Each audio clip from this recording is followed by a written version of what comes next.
There's a new child prodigy making her mark on the Texas music industry. And as Gary Cogill tells us, even though she's not yet a teenager, her concerts are classic country and western.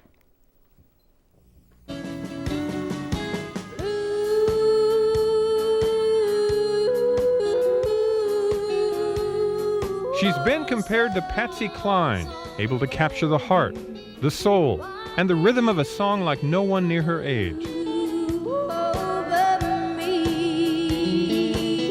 When you finally witness LeAnn Rimes in concert, it's easy to close your eyes and become captivated by the simple beauty of a song.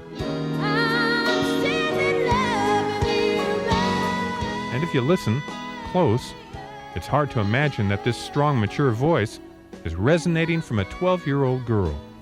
LeAnn Rimes started singing about the same time she started walking, belting out tunes in competition, singing at church and for charity.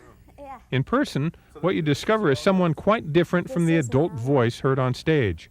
You won't find Patsy Cline in this room, but you will find a charming 12-year-old surrounded by stuffed animals, trophies, and posters on the wall. Do you remember the first time that you ever sang in front of a whole bunch of people? Not exactly. Not really. I really can't remember back that far. But I have tapes of me singing, on stage when I was 5 years old and whatever. And so I kind of look back at those and remember then. Somebody told me that you, and I don't know if this is true or not, so you tell me if I'm wrong, but somebody told me that you never get nervous when you sing. No. No. You don't at all? Not anymore. I got over that when I was about 6. Now, what does make you nervous about performing? Is there anything? Every once in a while, I don't really get nervous. I get excited and kind of the adrenaline gets pumping. Oh, that's a good thing, though, isn't it? Yeah, it really is. But sometimes I just get so excited, I kind of get up there going, "Oh my gosh!" So. You sing like you're 25 or 30. Have people told you that before? Yes, all the time. Is that you consider that a compliment? Yeah, I think it is a compliment. When you're singing and you see the faces of the audience members, what do you see? I guess I just, see people liking my music. You pick all your own songs? I help. I do. My dad and my mom both help me pick all my songs. LeAnn lives with her mom and dad in Garland, Texas. Both are tirelessly involved in LeAnn's promising career, making decisions on a daily basis, working more than one job, and keeping track of their talented daughter. LeAnn was 7 years old, and she got the part of Tiny Tim in A Christmas Carol. Do you remember the one line she had? God bless us, everyone. I really think she's here for a purpose. I really do. People would come up to us and say, this is not normal for her to be able to sing like this.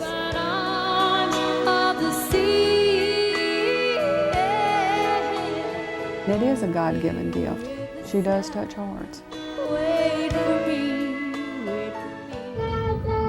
She started early. At 18 months old, she could sing and carry pitch. Around 5 years old, it started coming. And by the time she was 8, she didn't miss a pitch. And I told her, I said, if you ever want to be a singer, you've got to feel it. You got to sing it from here. And I'd tell her what the songs were about, explain to her what they were about. And it was just like difference in night and day within a week's period, Do you ever get emotional when she sings? Oh, Lord, not as bad now as I used to. Yeah, to have somebody, to have your own child to be able to get out and do what you couldn't. I always wanted to, but I just really never had the chance she's had. Having a daughter with such enormous musical potential isn't always easy. For instance, LeAnn is no longer attending school. She tested 2 grades higher and continues her education through correspondence courses. Do you miss school? No. I had a lot of trouble in school with all the kids. What was the trouble? It was kind of, I guess, jealousy, talking, and everything really hurt my feelings. But it's here at home, walking around her apartment complex on a pleasant Texas afternoon, where LeAnn stays grounded in her life and in her music. Tell me the story of Blue. Blue, Bill Mack, who's a radio disc jockey, wrote that for Patsy Cline about 30 years ago. And then she got killed in a plane crash before she had time to record it. And then he heard one of my albums, and 30 years later, and decided to give it to me.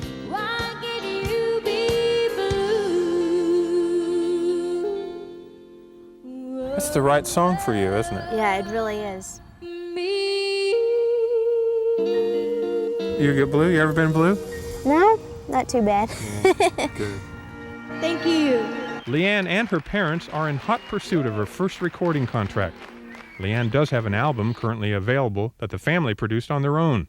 But it's the record deal and the national exposure that will separate LeAnn from the rest of the hopefuls. Your parents stay close by. Oh, yeah. And they're kind of, are they kind of the guiding force in your career right now? My dad is kind of watches out for me. He helps me with my singing, does the sound.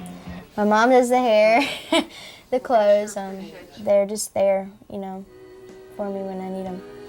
You look at the industry and all of the people and what it takes to get there, it keeps you on a level plane, or it does me anyway.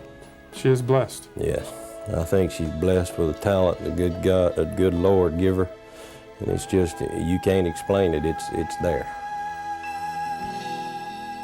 The careful attention to lyrics, while making sure the sound is just right, the maturity of the music, the emotional demand of performance, the lost innocence of schoolyard memories, the devoted guidance by parents who care, and of course the audience, always appreciative, always enthusiastic. Proving the point, some people are indeed gifted.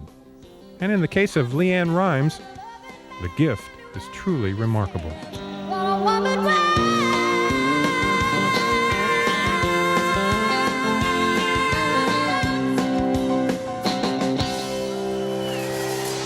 Thank you. Thank you. And with all you've just heard, you may find it surprising that LeAnn has never had any formal vocal training. In her case, an old saying about talent is true. Some people are just born with it. And that'll do it for this week. Thank you very much for joining us. And stay tuned now for more on our weather next on the News 8 Update. We leave you now with more from LeAnn Rimes in concert, and we'll hope to see you again next time on Primetime Texas.